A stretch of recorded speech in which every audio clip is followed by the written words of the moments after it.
Channel অর্পিতার অধ্যায়। আমি আপনাদের প্রিয় অর্পিতা নিয়ে এসেছি আরও একটি নতুন ছবির রিভিউ দিয়ে। না, নতুন না, পুরনো, কিন্তু ভিডিওটা আমার আরও একটি নতুন, সেই জন্য বললাম নতুন ভিডিও দিয়ে, পুরনো ছবির নতুন রিভিউ ভিডিও দিয়ে আমি আবারও আপনাদের কাছে চলে এসেছি। এবারের ভিডিওটি হবে হরর মুভি। কে কে হরর মুভি দেখতে ভালোবাসেন একটু কমেন্ট করে জানাবেন আমাকে। তো গাইস, আজকে আমি যে মুভিটা বলবো সেটা হচ্ছে রাজ। প্রথমেই বলি, এই মুভিটা আমি আগে জানতাম আর এ যে রাজ, কিন্তু এখন মানে মুভিটা দেখার অনেক দিন পরে আমি বুঝতে পেরেছি এটা রাজ নয়, এটার মুভিটার আসল উচ্চারণ হচ্ছে রাজ, আর এ যে। রাজ মুভিটি রিলিজ হয়েছিল 2003 সালের ফেব্রুয়ারি মাসের 1 তারিখে।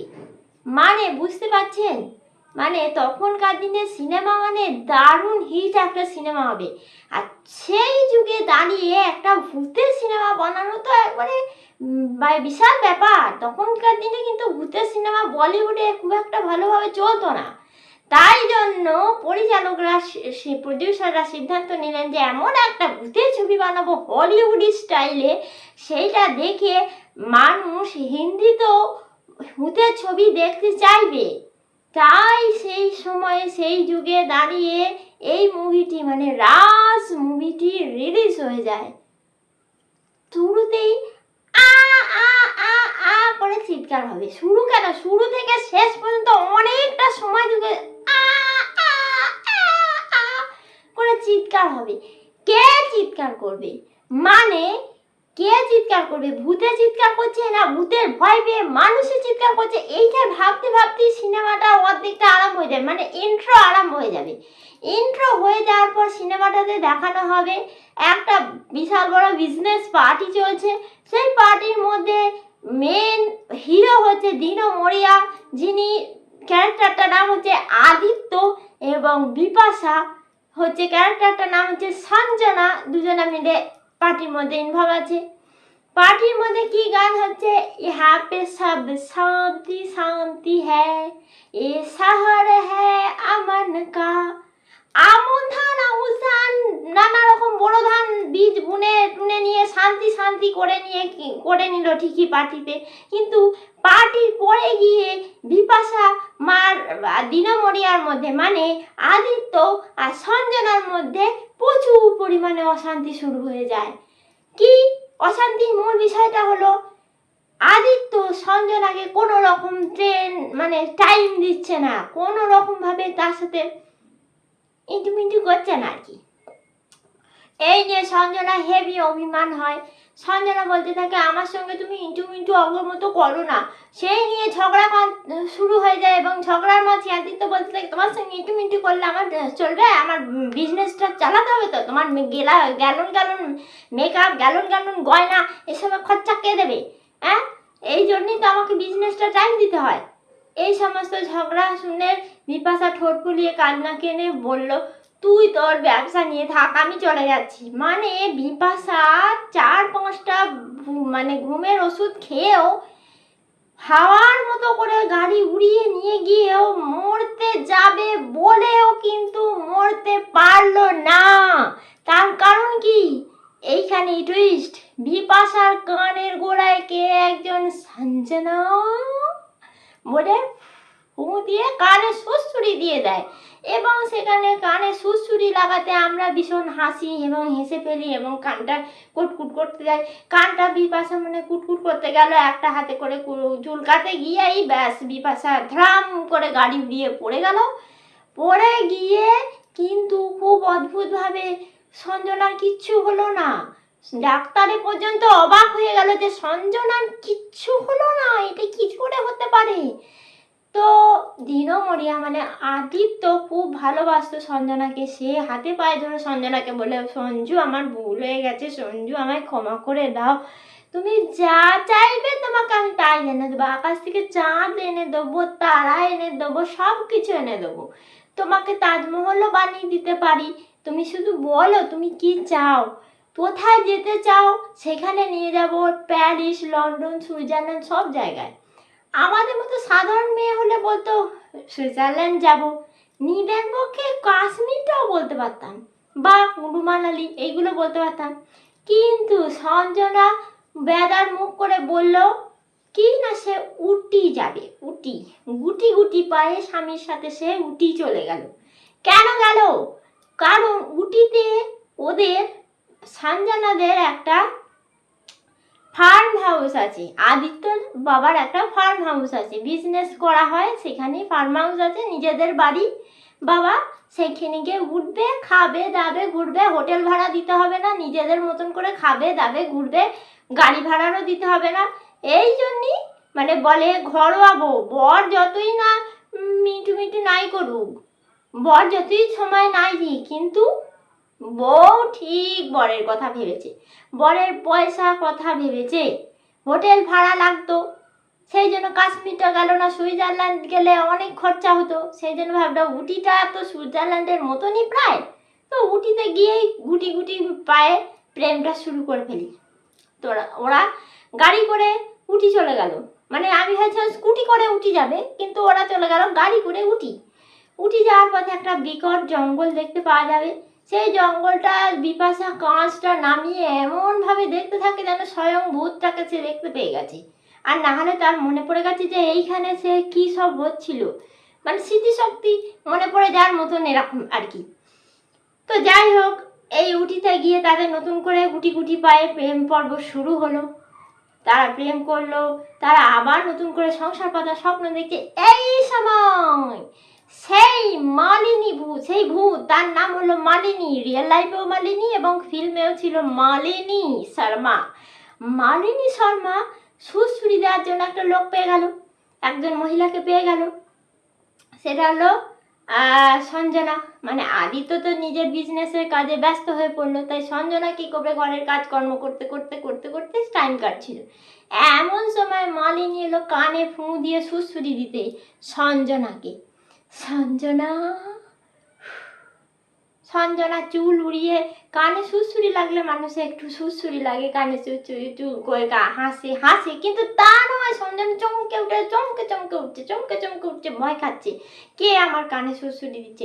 ছুটে গিয়ে স্বামীকে সমস্ত কথা বলতে থাকে যে আমাকে ডাকছে আর কেউ কানে সুরসুরি দিচ্ছে, এ বাড়িতে ভূত আছে আদিত্য, তুমি চলো, এ বাড়িতে ভূত আছে, এখানে ভূত নেই। আদিত্য বেচারি বলে, গায়ে হাত বুলিয়ে, মাথায় হাত বুলিয়ে বলে, বাবু তুমি অনেকগুলো ঘুমের ওষুধ খেয়েছো তো অনেকদিন ধরে, আমার জন্যই খেয়েছো, আমার গাফিলতির জন্যই তুমি খেয়েছো, তো সেইটারই এফেক্ট, এটা কিচ্ছু নয়, বাড়িতে কোনোদিন ভূত আসেনি, আমি এতদিন ধরে বিজনেস করছি, এতদিন ধরে আসছি, ভূত আসেনি, তোমার একটা ভুল ধারণা। এই কথা শুনে সঞ্জনা গুটি গুটি পায়ে চলে আসে, কিন্তু ভূত তো থেমে থাকে না, ভূত আবার সঞ্জনাকে টেনে নিয়ে চলে যায় জঙ্গলে।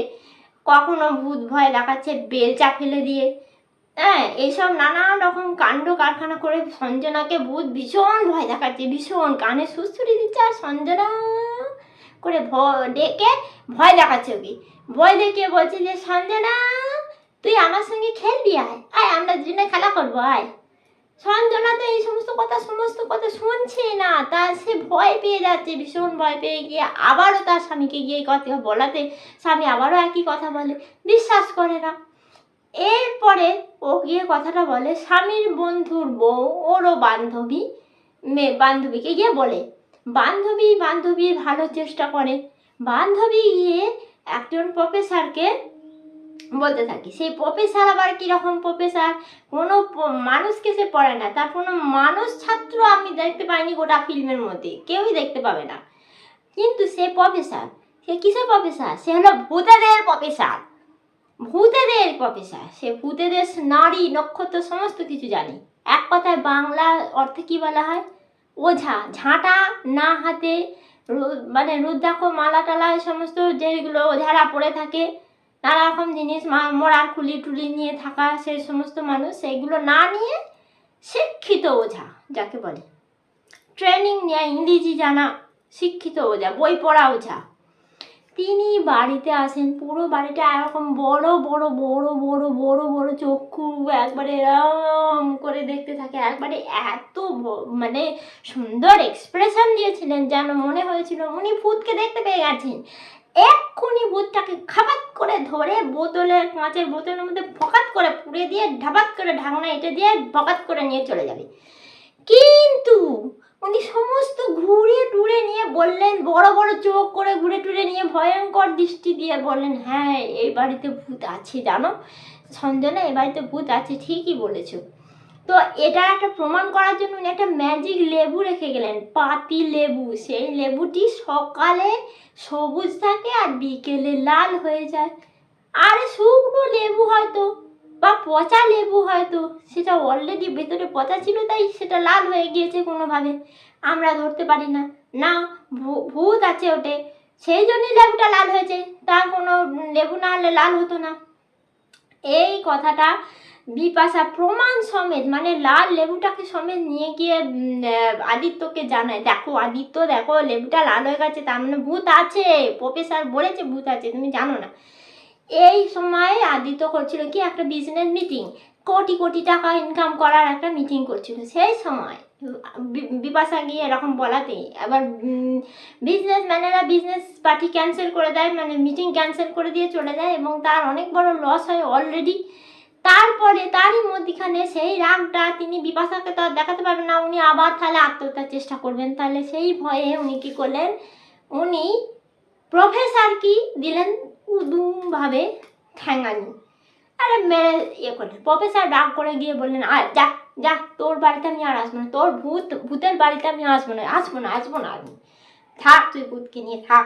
আদিত্য করলো কি না, এখানে থাকলে সঞ্জনা বারবার খালি ভূতের কথা বলবে, সেই জন্য ওকে নিয়ে চলে গেল মুম্বাই। চলো মুম্বাই আমরা মিটিংয়ে যাব, ওখানে গিয়ে থাকবে তুমি চলো। কিন্তু ভূতের কি আর সহ্য হয়, ও একটা কানে সুরসুরি দিয়ে একটা খেলা করবার লোক পেয়েছিল, ভয় দেখাবার লোক পেয়েছিল, কিন্তু ভূতটা সহ্য হলো না। ও কি করলো, ও আদিত্যকে ছেড়ে দিল, মানে আদিত্যকে বললো তুই চলে যা, তুই তোর মিটিংয়ে চলে যা, আমার খেলা করার সাথীটিকে এখানে রেখে দিয়ে যা। মানে সঞ্জনাকে ও কানে ফুঁ দেওয়ার জন্য ফুঁ দিয়ে কিলিকিটি দেওয়ার জন্যে রেখে দিয়ে গেল। আর সঞ্জনা এটা বুঝতে পারলো না, ভাবলো আমাকেই কেন কানে ফুঁ দিয়ে কিলিকিটি দিচ্ছে, আরও তো বাড়িতে লোক রয়েছে, চাকর বাকর রয়েছে, তাদেরকে কেন করছে না, আদিত্যকে কেন করছে না, আমাকে এটা জানতে হবে। সেই জন্য ও আবার প্রফেসরের কাছে চলে গেল, প্রফেসরকে বললো দাদা ভুল হয়ে গেছে, প্রফেসর স্যার আরেকবার চেষ্টা করুন, কি ভূতটা বলতে চায় আপনি একটু বুঝুন, আপনি তো ভূতেদের প্রফেসর, আপনি বলতে পারবেন। এত করে বলাতে ভূতেদের প্রফেসর উনি এলেন, এসে আবার তদন্ত করা শুরু করলেন। তারই মাঝখানে বিপাশা যখন বাড়িতে একা ছিল তখন কি করলো, ভূতটা কি করেছে, একটা ক্যাপ ফাটানো বন্দুক নিয়ে এসেছে, ওটা বিপাশাকে দিয়েছে, মানে সঞ্জনাকে দিয়েছে, সঞ্জনা যা আমরা ক্যাপ ফাটাই, দিওয়ালিতে ক্যাপ ফাটানো, যেমন ক্যাপ ফাটানো হয় দিওয়ালিতে, তো তুই আসিসনি, এখনই ক্যাপ ফাটাই, চ তুম তুম তুম করে, ওই জন্য ওকে একটা ক্যাপ ফাটানো বন্দুক দিয়ে যায়।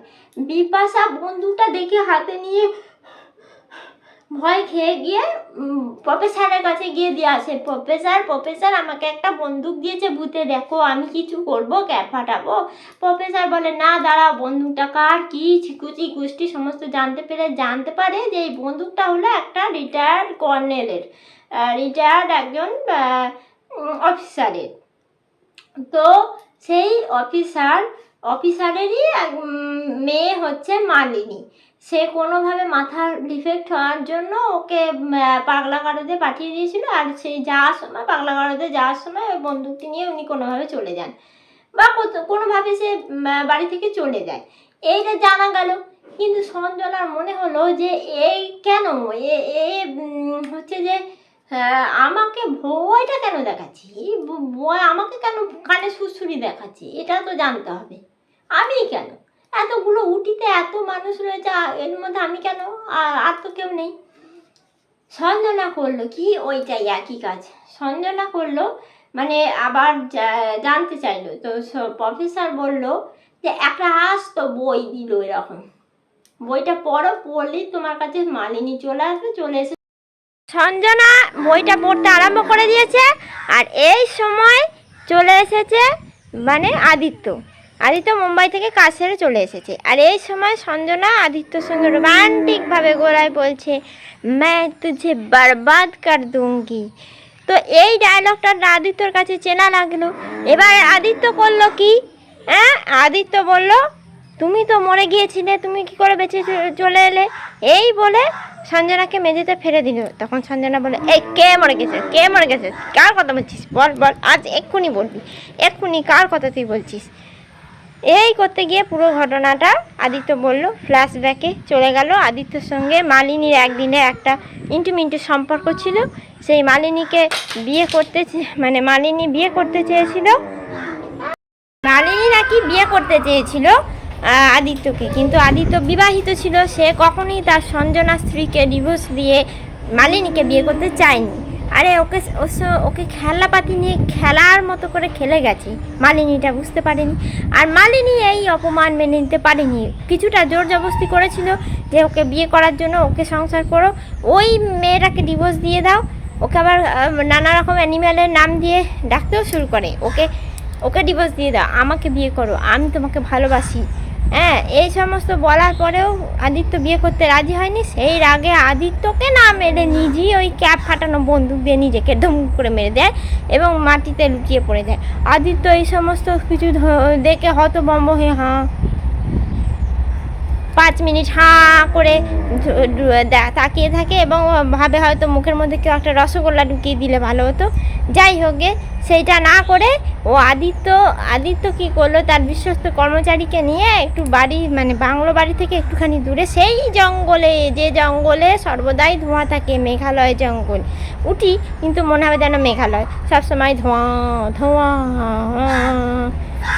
এই জঙ্গলে গিয়ে আবার তাকে ফেলে দিয়ে এলো, মানে মালিনীকে ডেড বডিটা ফেলে দিয়ে মাটি চাপা দিয়ে দিল। এরপরে অনেকগুলো বছর কেটে যাওয়ার পরে মানে সমস্ত শুনে বিপাশা বসু মানে সঞ্জনা বলল, আমি আর তোমার সঙ্গে ঘর করবো না, তুমি আমাকে ধোঁকা দিয়েছো, তুমি মালিনীকেও ধোঁকা দিয়েছো, সব কিছু করেছিল, ছেড়ে ছুড়ে দিয়ে চলে গেল। মাঝখানে একটি গান বাজলো, এই গানটা, মানে সেটা তোমরা হয়তো এখন আমার এই মুহূর্তে মনে পড়ছে না। তো সেই গানটি শুনে এই গানটি হলো। তারপরে কি হলো, সঞ্জনা ফিরে এলো মানে তার বান্ধবীর কাছে। তার বান্ধবী বলে, তুমি ঠিক কাজ করো, তো তোমার জায়গায় আমি থাকলে একই কাজ করতাম। হ্যাঁ, তোমাকে ধোঁকা দিয়েছে, তুমি কেন ওর সঙ্গে ঘর করবে না ওর সঙ্গে, তুমি ওর সঙ্গে ঘর না করে ঠিক কাজ করেছো, একেবারে ঠিক কাজ করেছো। কি করলো, সঞ্জনাকে বুদ্ধি দিল, মানে না, তুমি ওর সঙ্গে একদম ঘর করবে না, কোনো প্রয়োজন নেই। কিন্তু প্রফেসর ঠিক এই সময় এসে বলতে থাকলো, না সঞ্জনা, তুমি ভুল করেছো, তোমার সঙ্গে ডিভোর্স করে দেওয়ার জন্য, ছাড়াছাড়ি করিয়ে দেওয়ার জন্য মালিনী এটা চাল চেলেছিল, সেই জন্য সে সেই কাজে সফল হয়েছে। এরবারে কি, মানে ও তোমার স্বামীকে মেরে ফেলবে, তার কাছে নিয়ে নেবে, কেননা তুমি যেহেতু পতিব্রতা স্ত্রী, সেই জন্য তোমার কারণে সে তার স্বামীকে, মানে তোমার স্বামীকে তোমার থেকে আলাদা করতে পারছে না, আর মানে তার কাছে নিয়ে যেতে পারছে না, তাই জন্য তোমাকে আদিত্য থেকে বিচ্ছিন্ন করে দিল। সেই জন্য, শুধুমাত্র সেই জন্য তুমি বোকার মতো বিচ্ছিন্ন হয়ে গেলে। এরপরে ও আদিত্যকে তোমার কাছ থেকে কেড়ে নিয়ে চলে যাবে, জীবনটা নিয়ে চলে যাবে। এইবারে সঞ্জনা খুব মায়াবী মেয়ে, সে ভাবলো, স্বামী যতই ধোঁকা দিক, তার জীবনটা আমি কেড়ে নিতে পারি না, আমি চেষ্টা করব তার জীবনটা বাঁচানোর জন্য। তো চলে গেল প্রফেসরকে নিয়ে আদিত্যকে বাঁচানোর, কিন্তু বাঁচানো গেল না। মালিনী ছল করে সঞ্জনা সেজে গাড়িতে করে আদিত্যকে নিয়ে এমন জায়গায় নিয়ে গেল, সেখানে আদিত্য অ্যাক্সিডেন্ট হয়ে হসপিটালে ভর্তি রইল। প্রফেসর বুদ্ধি দিল যে না, এইভাবে হবে না, তোমাকে মালিনীর দেহটা দাহ করতে হবে, মানে বিপাশাকে বলল মালিনীর দেহটা তোমাকে দাহ করতে হবে, তবেই আদিত্য মানে আদিত্যকে সে ছেড়ে দিয়ে চলে যাবে চিরকালের মতন। এরা শ্মশানে গেছে 3টে মানুষে, সঞ্জনার বান্ধবী এবং প্রফেসর মিলে গেছে শ্মশানে। আর মালিনীর দেহ পোড়াতে কোনো জ্বালানি ছাড়াই শুধু হাতে চলে যাচ্ছে। শুধু হাতে কি আছে, একটা টর্চ আর একটা লেবু, সেই ম্যাজিক লেবু নিয়ে, টর্চ নিয়ে চলে গেছে মালিনীর দেহ জ্বালাতে, বোকার মতন। কি বলবো আর, যাই হোক, সিনেমা এটা তো কিছু বলা যায় না, সিনেমাতে চলে গেছে। এবং মালিনীর দেহর কাছে এসে মনে পড়ছে, এই আমরা তো জ্বালানিগুলো গাড়িতে ফেলে রেখেছি, পেট্রোলটা তো গাড়িতেই ফেলে রেখেছি। যাই, প্রফেসর পেট্রোল আনতে গিয়ে নিজেই ভূত হয়ে গেল এবং মালিনী তার উপরে ভর করে সঞ্জনাকে মারার প্রচণ্ড চেষ্টা করলো, কিন্তু ব্যর্থ হলো, পারলো না। সঞ্জনা বুদ্ধি করে, নানা কষ্ট করে, নানা রকম যন্ত্রণা সহ্য করে নিয়ে সঞ্জনা করলো কি, একবারে পেট্রোল দিয়ে মালিনী সমেত প্রফেসরকে শুদ্ধ জ্বালিয়ে দিল এবং তাতে সে সেই কাজে সফল হলো। এবং সফল হওয়ার পরে এই কাণ্ডটা করার পরেই কিন্তু আদিত্যর জ্ঞান ফিরল, আদিত্যর জীবনটা ফিরল। মানে ডাক্তাররা এতক্ষণ ধরে ছুরি কাচি এরম এদিক ওদিক করে অ্যাক্টিং করতে লাগলো, জানে যে আমাদের কারণে তো বাঁচবে না, বাঁচবে একমাত্র মালিনীকে মারার ফলে এবং ওর বউয়ের কারণে। শুধু শুধু এত খাটনি খেটে কি করবে, এদিক ওদিক করি, ছুরিটা এদিকে দিচ্ছে, ওটা ওদিকে দিচ্ছে, দেখাচ্ছে কত কাজ করছে ডাক্তাররা। কিন্তু তা তো নয়, মালিনীর মৃত্যু হবে, দেহটা পুড়বে, তারপর তো আদিত্য জীবনটা বাঁচবে। মালিনী দেহটা পুড়লো, সঞ্জনা একাই ভূতের ভয় না খেয়ে, কোনো কিছুর ভয় না খেয়ে, জীবজন্তুর ভয় না খেয়েছে, সে পোড়াতে গেল। মালিনীর দেহ প্রফেসর সমেত পুড়িয়ে দিল। মালিনীর দেহটি প্রফেসর সমেত পুড়িয়ে দেওয়ার পরেই কিন্তু আদিত্য জীবনটা ফিরে এলো। আদিত্য ভাঙা, মানে পা ভাঙা অবস্থায় সঞ্জনার সঙ্গে বাইরে হাঁটতে লাগলো। হেঁটে হেঁটে সঞ্জনা লাস্টকালে কি বলে গেল যে प्यार करना आसान है কিন্তু उसको निभाना उतना ही कठिन है। মানে ভালোবাসাটা খুবই সহজ, কিন্তু ভালোবাসাকে পরিণতি দিয়ে, ভালোবাসার সঙ্গে থাকা, তার বিপদে আপদে থাকা, তার সঙ্গে তাকে বিশ্বাস, মানে সে খারাপ, সে তাকে ভালোবাসেনি, তাকে ধোঁকা দিয়েছে জেনেও সেই ভালোবাসার সঙ্গে থাকাটা খুবই কঠিন ব্যাপার। গোটা সিনেমাটা ভীষণ ভালো লেগেছিল এবং সেই যুগে নতুন নায়ক নায়িকা হিসেবে কাজ করলেও নতুন নায়ক নায়িকা কিন্তু খুবই সুন্দরভাবে নিজেদের চরিত্রগুলোকে ফুটিয়ে তুলতে পেরেছে। প্রত্যেকটা অভিনেতা অভিনেত্রী খুব ভালোভাবে নিজেদের চরিত্রগুলোকে ফুটিয়ে তুলেছিল, বিশেষ করে মালিনী তো বটেই। মালিনী হিসেবে মালিনীর চরিত্রে ভীষণ ভালোভাবে মালিনী অভিনয় করেছিল এবং ছবিটা খুব সুন্দর হয়েছিল। সেই যুগে গোটা ছবিটি মানে শাহরুখ খানের দেবদাসের সঙ্গে সমতুল্যভাবে সাফল্য অর্জন করেছিল এবং পিকচার অফ দ্য ইয়ারও জিতেছিল। খুব ভালো লাগবে সিনেমাটা যদি আবারও দেখেন। গোটা সিনেমাটা জুড়ে একটু চিৎকারটা একটু বোরিং লাগবে, কিন্তু তাহলেও ভালো লাগবে। ভয়ঙ্কর, রোমাঞ্চকর, রোম্যান্স, মানে পরকীয়া সব কিছু মিলিয়ে সিনেমাটা কিন্তু দারুণ একটি সিনেমা। আপনারা সুযোগ পেলে, মানে এই যুগের ছেলে মেয়েদেরকে বলছি, সুযোগ পেলে ইউটিউবে বা যে কোনো কোথাও গিয়ে সিনেমাটা আরও একবার দেখে আসতেই পারেন, খুব ভালো লাগবে। আর গানগুলো তো উদিত নারায়ণের গলায় এবং অলকা ইয়াগনিকের গলায় ভীষণ ভালো লাগবে শুনতে। প্রত্যেকটা গান আজও সমানভাবে হিট, এমনকি রিলসেও এই গানগুলো ব্যবহার করা হচ্ছে। খুব ভালো লাগবে। আরও একবার সিনেমাটা রিভিউ দিলাম। আর আমার ড্রেসটা একটু চেঞ্জ লাগছে, কেননা আমি একদিনে ভিডিওটা করিনি, একদিন হাফ করেছি আর একদিন বাকি হাফটা করছি, সেই জন্য আমাকে মাফ করে দেবেন। আর আমার ভিডিওটা ভালো লাগলে লাইক, কমেন্ট, শেয়ার করে দেবেন এবং চ্যানেলটা অবশ্যই সাবস্ক্রাইব করে দেবেন। আর এই ধরনের ভিডিও দেখতে গেলে আরও একবার আমাকে কমেন্ট করে লিখে জানাবেন যে এই ধরনের ভিডিও আপনি দেখতে চান। আর আমার ভিডিও ভালো লাগলেও বলবেন, ভালো না লাগলেও বলবেন। আমি কিন্তু এই ধরনের ভিডিও আবারও বানাবো আপনাদের সামনে। আজকের মতো আসি, টাটা, বাই বাই। খুব ভালো থাকবেন, সুস্থ থাকবেন। আর দেখবেন রাজ এবং আমার এই ভিডিওটি, আমার প্রত্যেকটা ভিডিও আপনারা দেখতে থাকুন এবং চ্যানেলটাকে সাবস্ক্রাইব করতে থাকুন। আজকের মতো tata, bye bye, good night, সবাই ভালো থাকবেন।